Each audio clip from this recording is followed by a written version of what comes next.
La magia es un juego entre el espectador y el mago. El mago sabe que va a engañar y el espectador sabe que va a ser engañado. En el mundo real, sin embargo, no es tan fácil saber si nos engañan. Desde Nueva York nos llega la historia de una impostora. Todos mentimos. Muy mentirosa, muy manipuladora. Algunos con frecuencia, otros con especial dedicación. Mentira, ¿no? Las mentiras. Las imposturas de Alecia Esteve, Enric Marco o Bernard Madoff prueban que se puede embaucar a mucha gente durante mucho tiempo.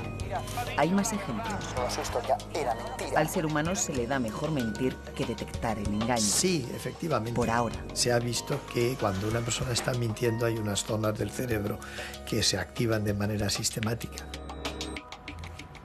¿Verdadero o falso?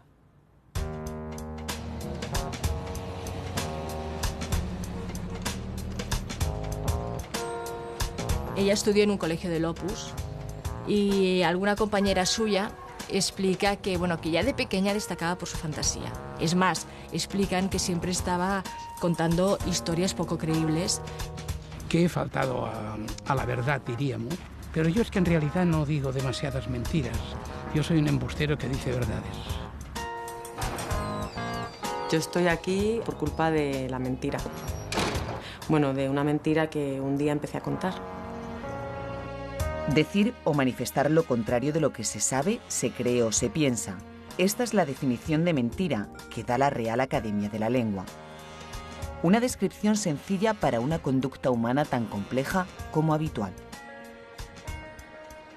Podemos engañar con gestos, podemos engañar con actitudes, podemos engañar mediante ademanes, pero la mentira necesita del lenguaje. Por eso la mentira es propiamente humana.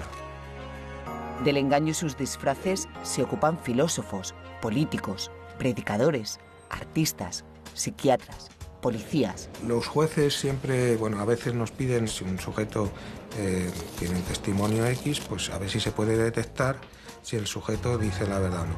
Hasta la fecha, los intentos por dominar la mentira han obtenido resultados desiguales. Nosotros empezamos trabajando con los índices de acierto de los policías a la hora de detectar mentiras. Hemos hecho algunos estudios sobre la relación entre la apariencia facial y la medida en que alguien se puede considerar mentiroso o no. A la lista de exploradores de la falsedad acaban de sumarse los neurocientíficos, porque de estar en algún sitio, dicen estos investigadores, la mentira está en el cerebro. El cerebro es la base de lo que somos los humanos. Nosotros somos lo que es nuestro cerebro. No existe una frontera desde un punto de vista científico entre los aspectos mentales, psicológicos, filosóficos y la base material que es el cerebro. A partir del 93 o 94 se empieza a descubrir que podemos utilizar la respuesta hemodinámica del cerebro, la respuesta de la sangre, para visualizar aquellas áreas del cerebro que se activan cuando tú estás procesando información, ¿no? Y de hecho estamos llegando a estudios donde lo que se está intentando ver incluso es cómo se puede leer lo que está pasando en el cerebro, ¿no? Intentar descubrir exactamente qué es lo que la persona piensa, qué es lo que la persona está memorizando, etc. De ahí que la imagen cerebral ya se anuncie como el futuro de la detección de la mentira. Mentir en última instancia es estar contando a los demás algo que es diferente de la imagen interior que tiene uno de esa situación.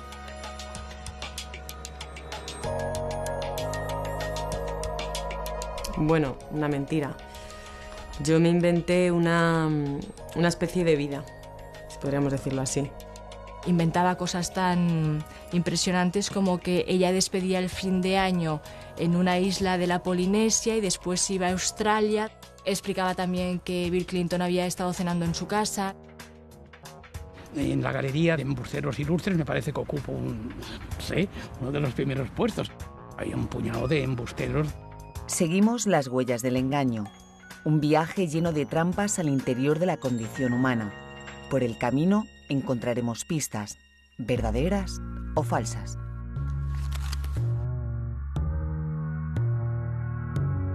Tradicionalmente se ha creído que los hombres eran los mentirosos y que por lo tanto las bestias, los animales, eran incapaces de engañar.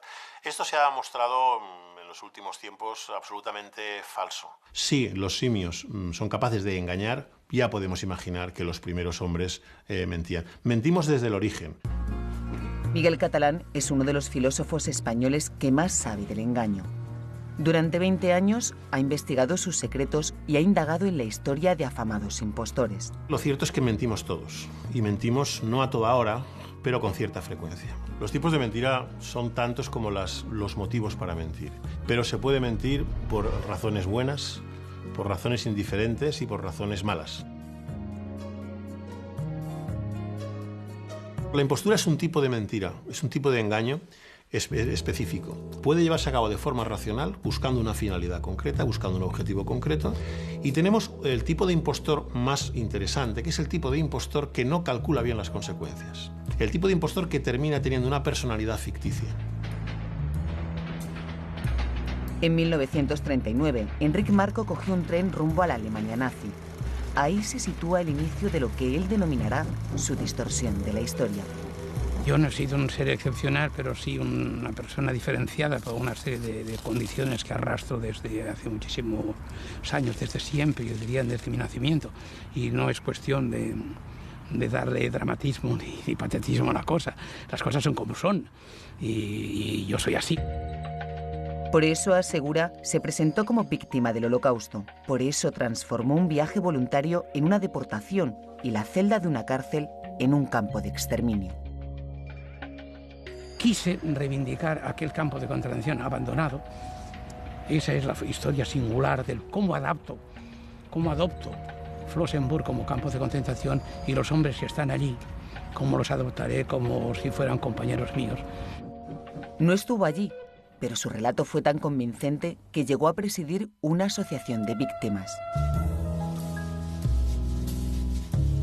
Creo recordar que sería hacia el 2001 o 2002, entrevistamos a Enric Marco. Pudimos percibir como un contraste bastante fuerte con otras personas que habían sido víctimas pues, del nazismo y de los campos de concentración, en el sentido de que Enric era muy comunicativo, expresaba sus vivencias de una forma muy directa, muy vivida, sin muchos reparos. Durante años, Enric Marco despliega una incesante actividad. Su relato del horror se convierte en referencia habitual y él va cayendo sin darse cuenta en su propia trampa. Tiene la palabra el presidente de la Amical de Mauthausen, don Enric Marco. Ya veis que seguramente al unirme a este acto, del cual me siento orgulloso, en Cataluña, en el Parlamento, se está haciendo en estos momentos. Mientras, y no muy lejos, otra impostura sobre dolor ajeno comienza a tomar forma.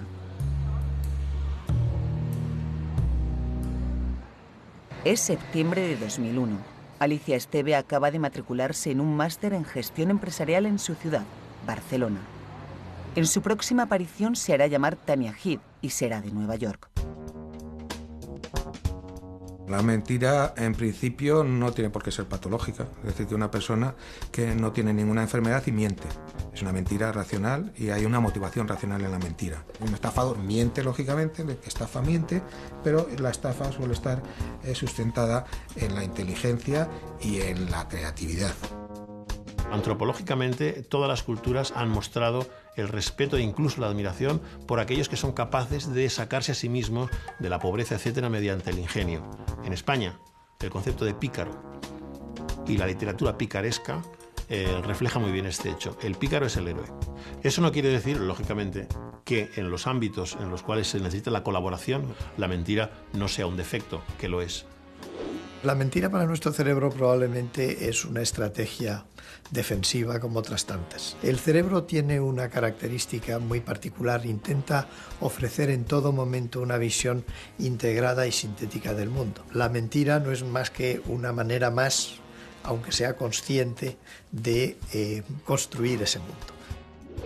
Mentir es más complejo que decir la verdad.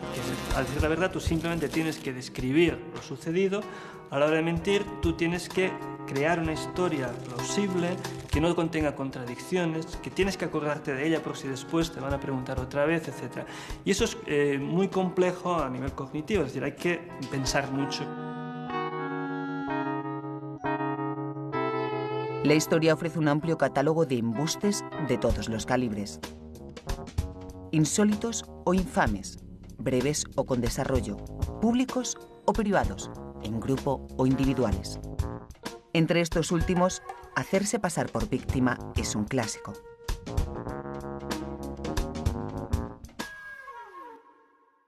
Desde Nueva York nos llega la historia de una impostora, una mujer que durante 6 años se ha hecho pasar por una víctima del 11S y ha llegado incluso a presidir la red de supervivientes del World Trade Center, una ONG de ayuda a las víctimas. La sección de Internacional publicó una información recogida del New York Times que expresaba ciertas dudas acerca de la historia de Tanya Head, la presidenta de la Asociación de Víctimas del 11S. En agosto de 2005, a raíz de la publicación de la noticia, Marta Ford recibe una llamada a la redacción de La Vanguardia. Alguien cree haber reconocido a la chica de la foto. Esas dos personas son Tanya Head, que es la presidenta del 11S, y la que ellos relacionan, que es una chica de Barcelona que se llama Alicia Esteve.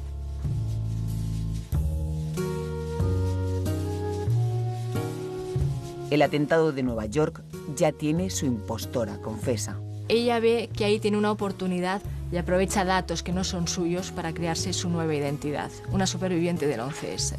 Entonces estudia perfectamente lo que ocurre, ella se inventa que trabajaba en Merrill Lynch, se inventa que tenía un novio que murió en la Torre Sur, se inventa que había una boda en Hawái, se inventa que tenía un anillo de compromiso y es su oportunidad para crearse esa nueva identidad. La identidad de una superviviente del piso 78 de la Torre Norte que huye escaleras abajo atravesando las llamas. Es tan potente el relato, tan tenaz la labor, que Alicia, alias Tania, es nombrada portavoz de las víctimas. Lo falso, que puede ser muy convincente. Gracias. Estamos aquí también. Yo no tenía necesidad de pasar por una persona que había estado en un campo de concentración. Me pareció de que dar la versión de una estancia, un estado en un campo de concentración, pues hacía la verdad más seductora. Alicia Esteve o Enric Marco son dos de los muchos que se han fingido supervivientes de hechos terribles. Con una diferencia, ellos no lo hicieron para cobrar una indemnización, o no solo por eso. Yo me acuerdo de que se juega mucho con aquella famosa partida de ajedrez que según yo juego con un SS, la cual se utilizó mucho para dar la impresión de que me había inventado un personaje. No era que Enric Marco se ponía en el protagonismo de un héroe, no. Lo mío no es una falsificación, es la distorsión de la historia. El caso es que no estoy en un campo de concentración nazi, sino que estoy en un penal. Resulta más sugestivo para aproximarte a explicar las cosas que han pasado durante el nazismo si partes de la idea de un campo de concentración y no de una celda. Creo que todo esto está bastante claro. Cuando lo hemos entrevistado muchas veces y nos ha explicado la historia entera de su vida, te das cuenta que todos los hechos históricos que se han ido produciendo a lo largo del siglo XX, él ha estado presente en ellos de una manera muy principal. No acabo un repaso así tan llano, tan fácil, de decir, es que ocupaste un lugar que no te correspondía. Bueno, vamos a ver si me corresponde o no.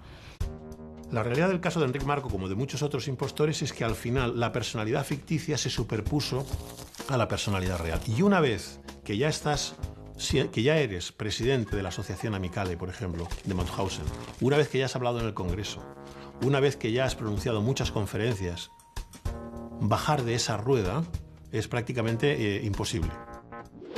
Hay una capacidad de una cosa que es muy característica de los humanos y que es el resultado de un desarrollo cerebral, que es la capacidad de valorar las consecuencias de nuestra conducta. Es lo que más caracteriza a los seres humanos.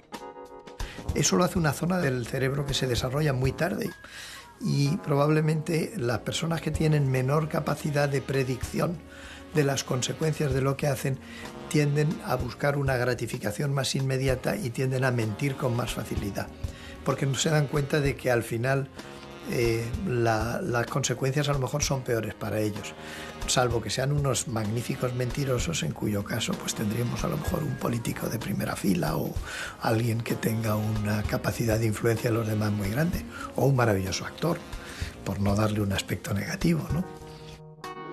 La mentira puede ser patológica o puede ser racional. el que miente tiene una patología psiquiátrica fuerte. El que dice que es Napoleón no es una mentira, él se cree que es Napoleón. Luego, entre medias, tenemos los cuadros neuróticos, por ejemplo. El sujeto padece una enfermedad, pero sí que es consciente de su realidad. No ha tenido una desconexión con la realidad. Nunca la han tratado en psiquiatría. Mi madre murió en el 2005 precisamente, entonces... Enrique Fernández es perito judicial y psiquiatra asesor de la cárcel de Valdemoro, en Madrid. A lo largo de sus 25 años de carrera, son muchas las caras que ha visto de la mentira.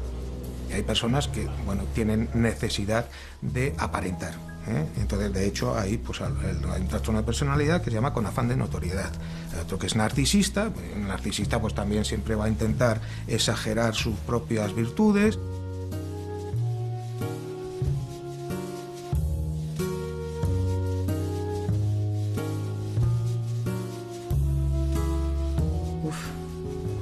Hace 2 años tuve una depresión muy fuerte, no comía, no dormía, no hablaba con nadie y mis padres me convencieron para ir al psiquiatra. Bien. Al principio todo parecía que yo estaba así debido a la muerte de mi novio justo antes de casarnos. Muchas gracias. Pero resultó que no era así, porque yo me lo había inventado todo. Mi novio, la boda, todo. Mentiroso patológico, la pseudología fantástica, mitomanía, son sujetos que en la misma base del trastorno de personalidad, por algunos motivos también, tienen una necesidad derivada de su cuadro neurótico también de inventarse una imagen diferente a la que tienen. Mi psiquiatra dice que yo padezco un tipo de pseudología fantástica relacionado con un trastorno de personalidad que tiene que ver con cómo me relaciono con los demás y con mi baja autoestima. Yo en el fondo sabía que no tenía alternativa, no podía casarme con alguien que no era real. Pensaba en mi vestido blanco de novia para seguir adelante. Así narraba Tania Gid la historia de su supervivencia aquel 11 de septiembre. Diciendo que había sido la última persona, por ejemplo, que había visto a un chico que moría, que le había dado un trozo le había cogido un trozo de su ropa antes de morir, se lo entregó a la madre. Tras descubrir que Tania Gid es Alicia Esteve, en La Vanguardia reconstruyeron su biografía. Una familia de empresarios, una madre inglesa y buenos colegios, de ahí su dominio del idioma. Y un escándalo de corrupción, el caso Planas de Munt. Falsedad documental y falsos pagarés por el que su padre y su hermano fueron condenados. Alicia es una persona con ciertos complejos que ella intentaba suplir con su buena disposición en el trabajo. Era una persona muy competitiva, siempre quería sobresalir respecto al resto de compañeros. Ahora, ¿cómo se le ocurre y cómo se mete en la piel de una protagonista de un atentado así? Es una historia bastante rocambolesca y alucinante. ¿Cómo se le ocurrió dar ese salto y ese paso? No sabemos cómo comenzó la impostura de Alicia Esteve. Lo que sí sabemos es dónde se generó tan osada ocurrencia.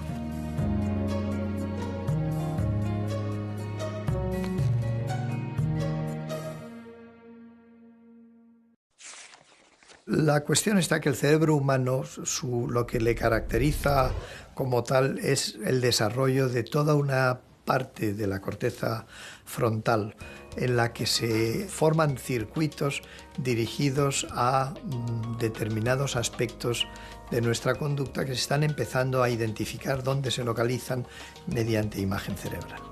Las decisiones que nosotros adoptamos realmente se acaban coordinando en una zona de la corteza orbitofrontal muy concreta. Entonces, el desarrollo de esas estrategias pues, es diferente en un individuo u otro dependiendo de sus vivencias, pero también de en qué medida se han desarrollado esos circuitos y en qué medida hereditariamente esos circuitos están condicionados, que hay una parte que está condicionada. Carlos Belmonte, Premio Nacional de Investigación, es uno de los neurocientíficos españoles de mayor prestigio. Es además presidente de IBRO, la asociación internacional que reúne a los principales investigadores cerebrales del mundo.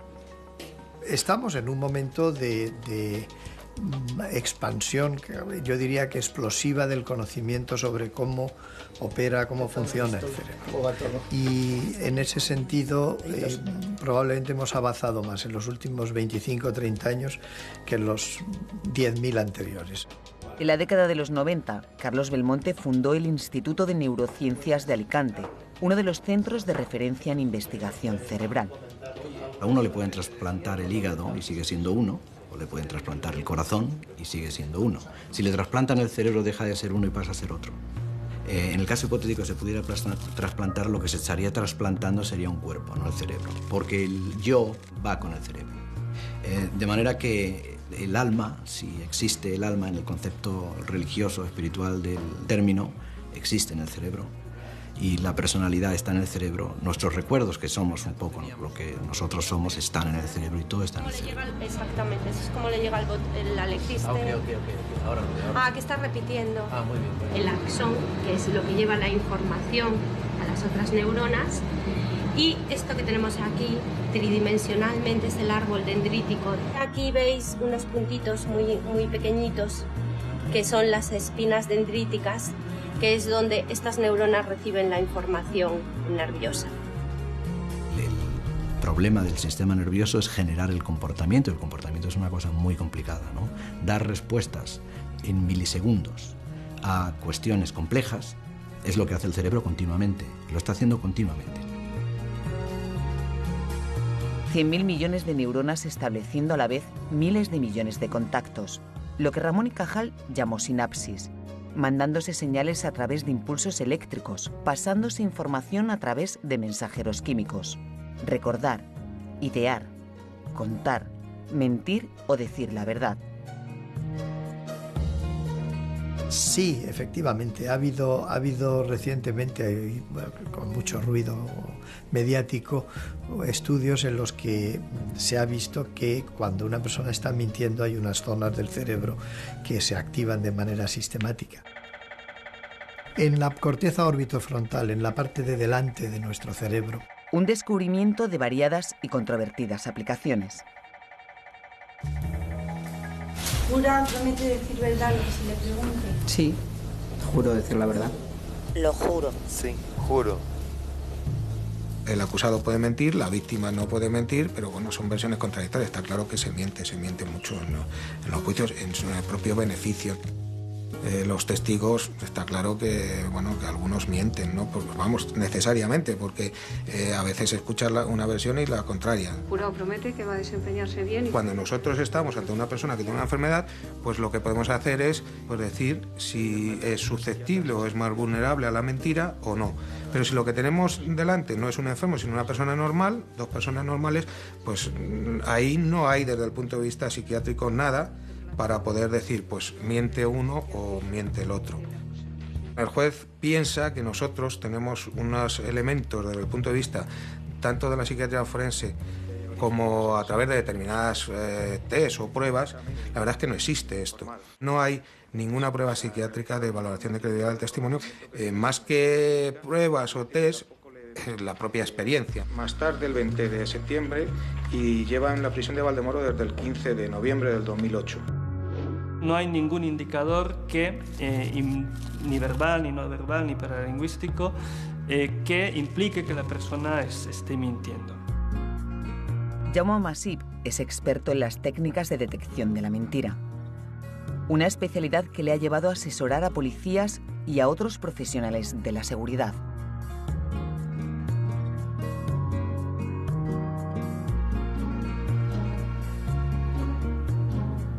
Tenemos conductas de que estamos nerviosos, tenemos conductas de que estamos pensando mucho, tenemos conductas de que, o tenemos conductas artificiales que implican que estamos manipulando nuestro comportamiento, y todo esto puede pasar cuando una persona está mintiendo, pero ni siempre que pasa la persona está mintiendo, ni siempre una persona está mintiendo pasa eso. A pesar de la ficción, hasta la fecha no hay técnica que nos garantice que se pilla antes a un mentiroso que a un cojo. Bueno, yo ponía mucho empeño en que todo encajara. No creo que sospecharan porque, bueno, no podrían llegar ni a imaginar que todo eso no era cierto. Tal vez no sea posible engañar a todos eternamente, pero algunos impostores a punto estuvieron de conseguirlo. Si hubo quien lo logró, poco se sabe. Debemos estar en todas partes. Yo creo que sí. Yo creo que en este aspecto pues les engañé. Les engañé y expliqué una historia y la explicó un embustero. Hay muchos trabajos que muestran, que han examinado la detección de la mentira por personas pertenecientes a cuerpos policiales y personas que no pertenecen a cuerpos policiales, y globalmente, es decir, los índices de acierto considerando las verdades y las mentiras son básicamente muy parecidos. No solo que sean muy parecidos, sino que además pues, no son muy buenos. Un 54% de aciertos en los especialistas, frente al 50% del resto de los mortales, casi como echarlo a cara o cruz. Por falta de certeza, son muchos los métodos que se anuncian como delatores del engaño.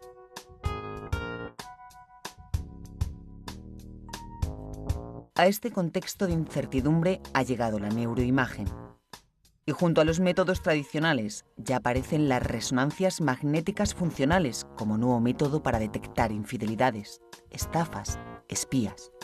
Un juez de la India ha sido el primero en aceptar esta nueva tecnología de lectura cerebral como prueba. Los científicos son algo más cautos.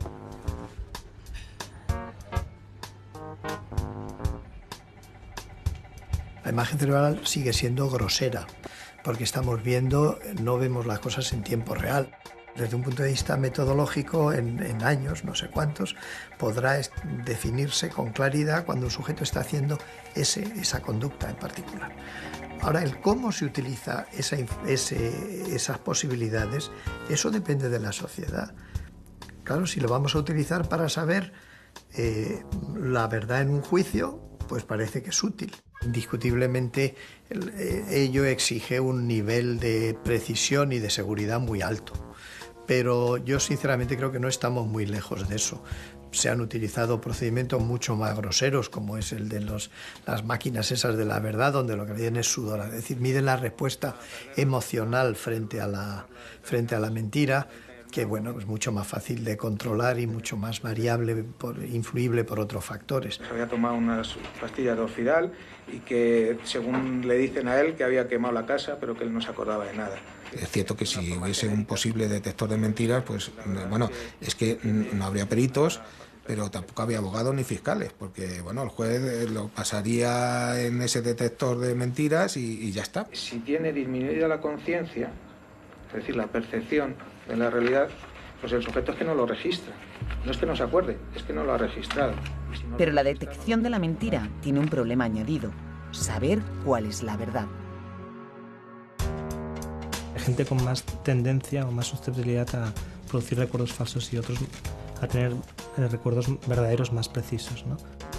Muchas veces lo que creemos ver no ha sido exactamente lo que hemos visto, o lo que creemos escuchar no es exactamente lo que ha sonado, sino que hemos hecho una interpretación de lo que hubiera sido de algún modo lógico, esperable escuchar en un momento. La información que le llega al cerebro es a través de los sentidos. Si uno le falsea cualquiera de la información que le llega por la vista, el oído, el gusto, el olfato, etc., pues la respuesta no puede ser correcta. ¿Cómo se puede falsear? Pues se puede falsear muy fácil. A veces el cerebro nos engaña. Entonces lo que creemos veraz no es tan cierto. Una primera evidencia de esta trampa cerebral es la falsa memoria. Cuando lo que recordamos o creemos recordar no fue exactamente lo que sucedió. Sabemos que nuestra memoria no es perfecta y también sabemos que la memoria es selectiva y reconstructiva, es decir, que tú no tienes una copia perfecta, una fotocopia perfecta de lo que ha pasado. Antoni Rodríguez Fornells dirige una investigación del Instituto Biomédico de Bellvitge, en Barcelona, sobre memoria y falsos recuerdos. Es decir, cada vez que yo recuerdo algo, vuelve a generarse una nueva memoria sobre aquel evento, con lo cual la información que yo vaya almacenando dependerá de muchos factores que están en ese momento, en esa circunstancia. Los recuerdos y reconocimientos erróneos están tras muchos veredictos de culpabilidad equivocados, errores de apreciación con consecuencias concretas.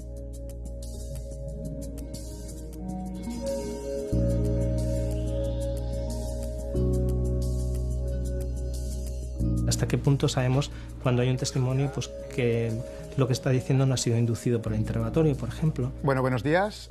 Muchas gracias por participar en este experimento. Muy sencillo, muy rápido. Mesa, sentarse, patas, taburete. Inducir un falso recuerdo parece fácil. Basta una lista de palabras relacionadas semánticamente. Banco, butaca. Y una que nunca estuvo ahí. Podéis escribir las palabras. El 75% de los participantes aseguraron haber escuchado silla. A la mayoría le falló la memoria. Es muy fácil sugestionar la memoria y inducir este tipo de ilusiones. Eso forma parte de este grupo de errores que se producen en memoria y que son fáciles de inducir, de hecho. Si ha identificado la falsa memoria y en qué posición está la falsa memoria. Vale. ¿Ha recordado 7 palabras bien? Sin embargo, la neurociencia afirma que el cerebro sí distingue entre memorias verdaderas y falsas, generándose cada una en zonas diferentes. Antoni Fornells y su equipo quisieron ir un paso más allá. Y entonces lo que hicimos es correlacionar esta información de su ejecución, es decir, si son más susceptibles o no a tener recuerdos verdaderos o falsos, con la información del cerebro a nivel de sustancia blanca.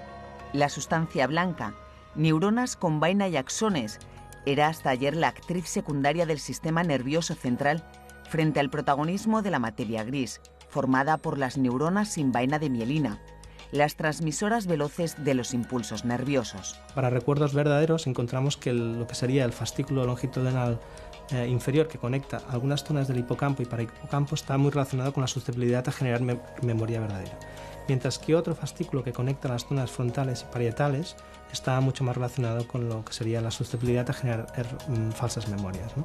La mayoría de veces funciona bien el recuerdo. Lo que sí que es verdad es que siempre es bueno tener un margen de duda. Nuestra memoria puede engañarnos, nuestros sentidos también. Si uno pinta esto, se ha hecho un experimento, le pinta un filete de carne de azul y en la oscuridad tú comes el filete de carne, te parece que la carne está buena, pero si te encienden la luz y ves que el filete está azul, te da repugnancia.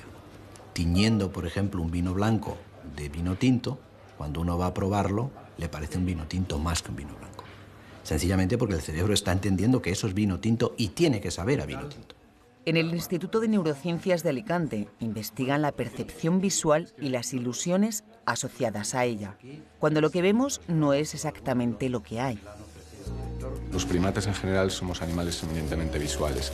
El sentido de la visión es el sentido determinante para controlar nuestro comportamiento. Como el cerebro tiene que manejar poquita información y de forma muy rápida para poder comprender el mundo en tiempo real, lo que hace es una estimación probabilística. Dice, con esta información que ha llegado a mi retina, lo más probable es que lo que haya ahí fuera sea esto. Y entonces, como es un análisis probabilístico, hay un porcentaje muy pequeño de las veces en que el cerebro no acierta con lo que está viendo.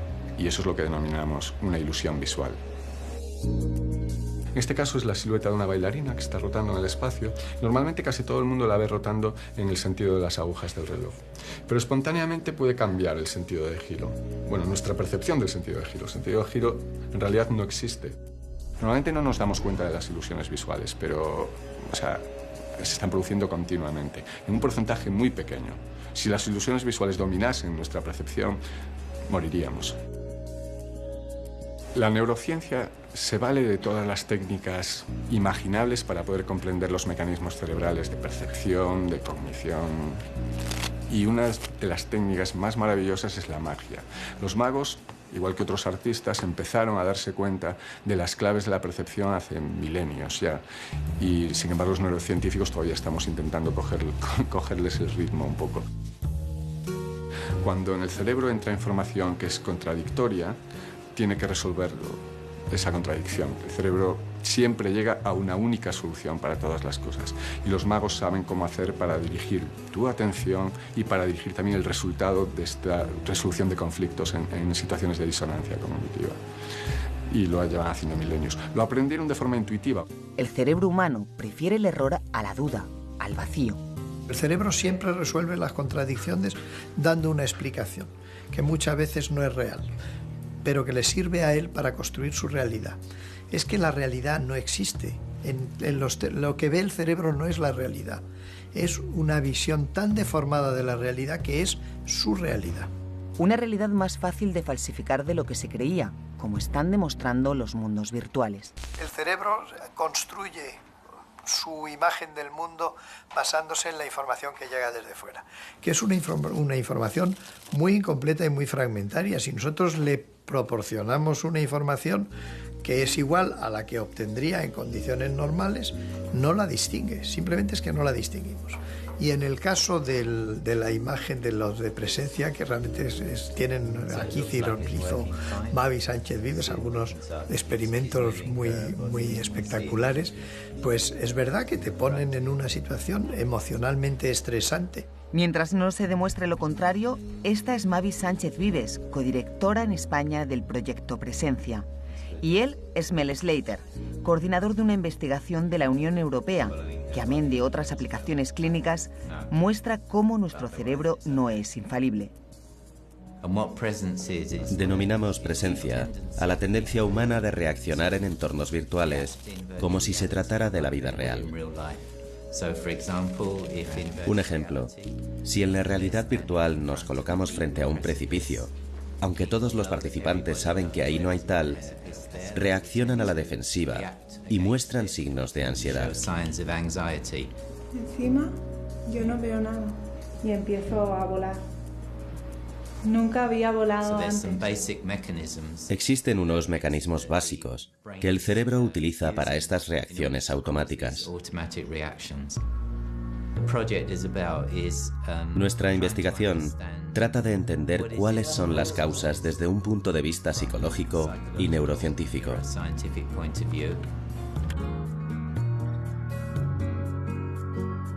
Muchas veces nos encontramos con la sorpresa de que las interacciones con avatars o con seres virtuales, pues es muy frecuente que la gente les atribuya aspectos emocionales que no tienen. Y a veces, un avatar nos parece tan humano o más que un congénere.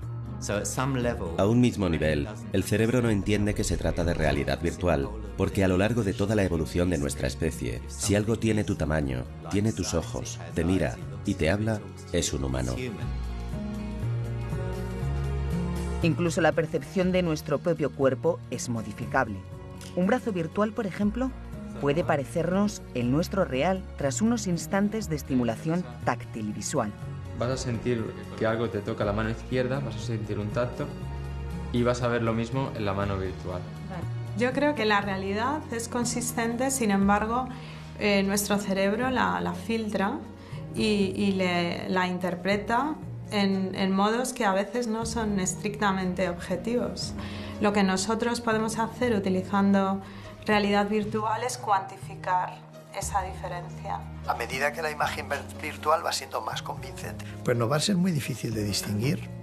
Y nuestras reacciones emocionales y nuestra percepción de eso va a ser exactamente igual a la que tenemos con el mundo real, porque es que no vamos a saber lo que es real y lo que no lo es. No disponemos de medios, excepto que nos lo digan.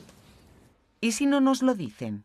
Parece un relato de ciencia ficción, aunque sea un relato antiguo. Hay una sospecha que ha tenido la humanidad a lo largo de todas las culturas, y es la sospecha de que estamos siendo engañados. No vivimos en el mundo real. Es una sospecha metafísica. Es decir, el mundo en que estamos viviendo no es el mundo auténtico, no es el mundo real.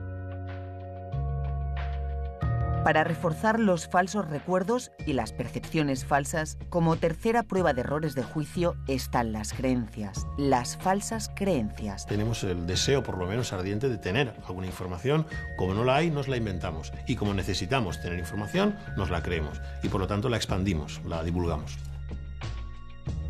Hay ciertas falsas creencias que son simplemente errores de apreciación, pero luego en las falsas creencias y en los prejuicios y en los bulos y en los mitos hay un elemento también de engaño colectivo. Allí donde hay un problema nosotros lo resolvemos mediante la creación de una falsedad.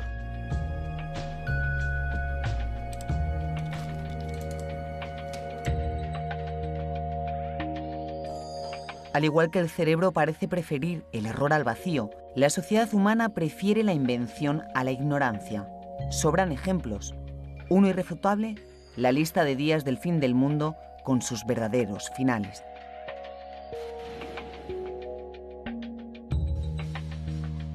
Épocas sociales en que no hay información son perfectas para los bulos, son perfectas para las falsas creencias. Por ejemplo, en las dictaduras. Como a estas alturas ya podremos sospechar, las falsas creencias también están en el cerebro, junto a las verdaderas. El generador de pensamiento y convencimiento es el cerebro, pero la ideología está en el cerebro. Se puede detectar en base a la actividad cerebral quién tiene una ideología o quién tiene otra. Y esto lo que indica es que a lo largo de la maduración cerebral los circuitos se establecen de tal manera que hacen que una persona sea de derechas o que sea de izquierdas. Y esto una máquina lo puede predecir. Además de dirigir el Instituto de Neurociencias de Alicante, Juan Lerma sigue desde hace años el rastro del ácido glutámico, un neurotransmisor fundamental en el sistema nervioso. ¿Qué es lo que conforma nuestro cerebro? Precisamente por ser plástico, lo que conforma nuestro cerebro, nuestra experiencia, es en definitiva la educación. Y esto es fundamental porque si no, el cerebro no fuera plástico, no sería capaz de aprender, no sería capaz de adaptarse y generar comportamientos adaptados a la información que ha obtenido. Plástico significa que cambia. El cerebro se muestra mucho más influenciable de lo que se creía. Los avances en neurociencia así lo acreditan. Unos progresos que ponen sobre la mesa los riesgos de la manipulación cerebral, la manipulación de la mente. Se está empezando a hacer ya neuroestimulación externa del cerebro, que se está haciendo por supuesto con objetivos clínicos y de resolver problemas a los pacientes, pero se producen cambios en la conducta del sujeto que el sujeto no identifica como ajenos y se logran vivencias que para ellos son tan reales como si las estuvieran viendo. Obviamente que manipular el cerebro, que es posible, entrama una serie de responsabilidades y de problemas éticos. En el caso de los neurocientíficos, lo único que hacen es poner al servicio de la sociedad sus conocimientos acerca del funcionamiento del sistema nervioso. Se manipula el cerebro todos los días. La televisión, la prensa, los anuncios, todo el día están manipulando el cerebro. Entonces el cerebro tiene sistemas para controlar ese tipo de manipulación, aun cuando a veces fallan. Y uno al final es manipulado. Las marcas, la moda, todo este tipo de cosas, pues es una forma de manipular el cerebro. Y el cerebro se deja manipular. En la actualidad, la mayoría de los jóvenes estadounidenses creen que Estados Unidos ganó la guerra de Vietnam. En primer lugar por el sistema educativo, pero en segundo lugar y sobre todo por las películas de Rambo. Por ejemplo, en la guerra, la invasión francesa de España, en Francia se conoce como la Guerra de España y aquí se conoce como la Guerra de Independencia. Aquí creemos que la ganamos y en Francia creen que la ganaron. Averiguar qué es ganar y qué es perder y quién la ganó y quién la perdió es algo que está al alcance de pocos. La historia de la humanidad es también la de esta suerte de engaños colectivos cuando se ha dado por cierto algo falso. Los seres humanos queremos ficción. Queremos que nos finjan, queremos que nos cuenten historias maravillosas. Y cuando alguien quiere ser engañado, a la larga siempre aparecerá alguien que lo engañe.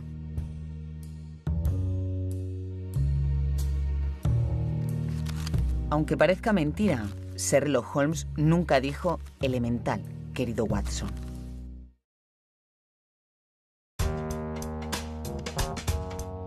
Personas que testificaron que habían estado con ella, cómo les dolió el hecho de que ella mintiese. No creo que llegaran nunca a sospechar porque ni se les pasaba por la cabeza que yo inventara esto. Hice verdaderamente el papel de un embustero tan bien hecho que lo aceptáis por bueno.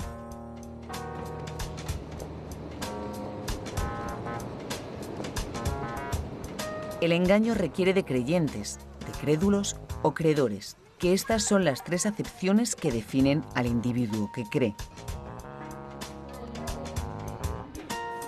En el mundo de la mentira nos encontramos que hay un conflicto básico entre dos valores. Un valor es el valor de la verdad y otro valor es el valor del bienestar. Es frecuente que mujeres que son engañadas por su marido fingen no enterarse de que son engañadas.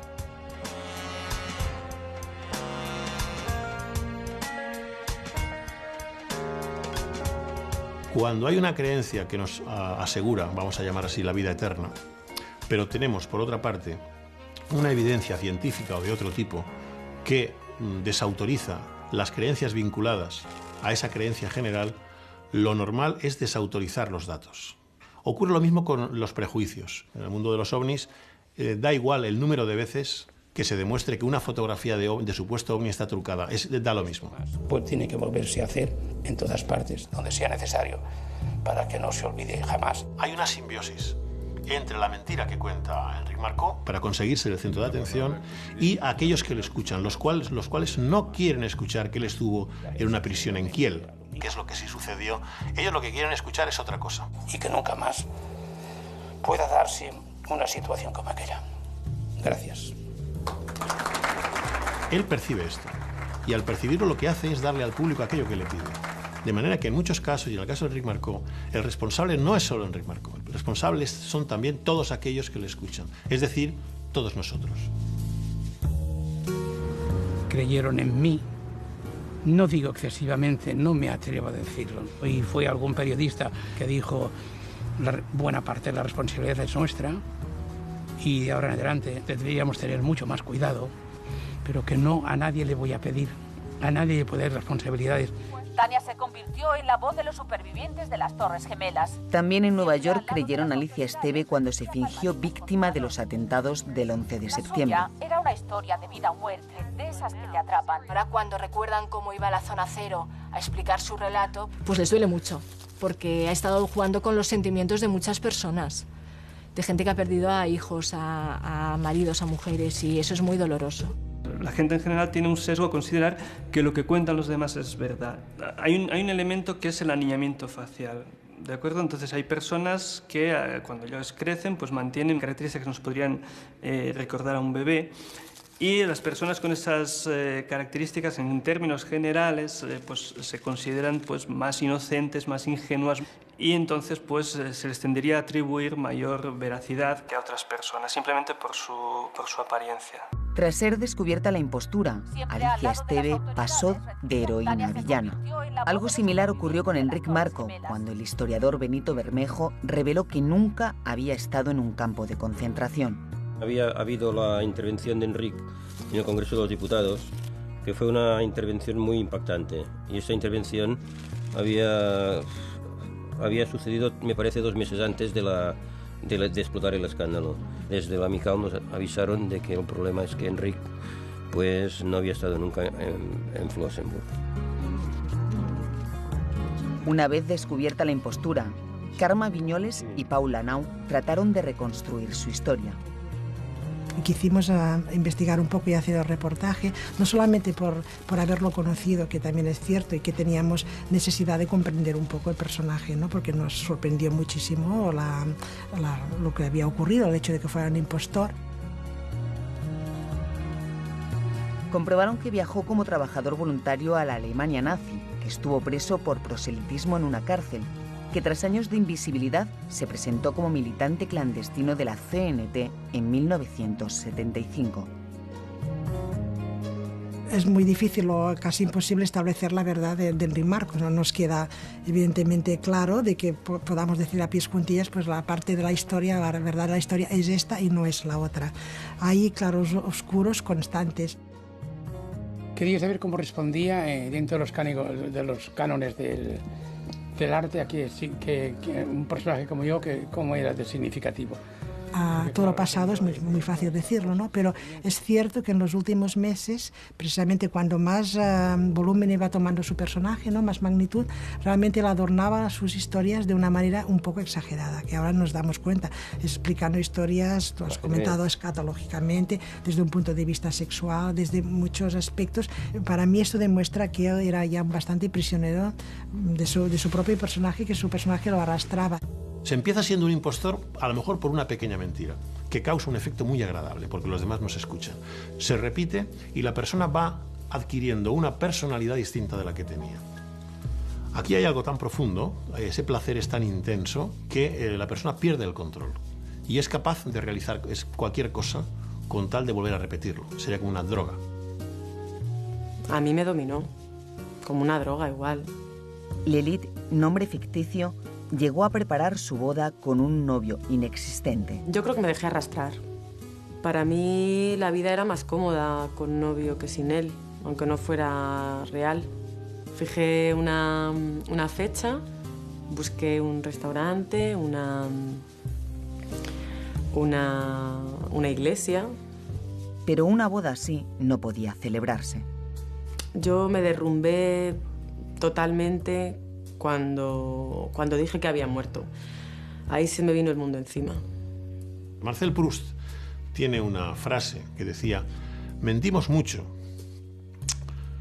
en especial a aquellos a quienes queremos. Y muy en especial a aquella persona cuyo desprecio nos causaría el mayor dolor. Nosotros mismos.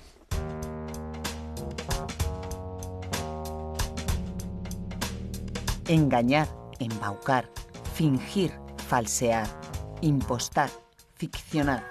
Según algunas estadísticas, quien menos miente lo hace como poco 3 veces al día. Otros estudios afirman que la media está en 20 embustes diarios.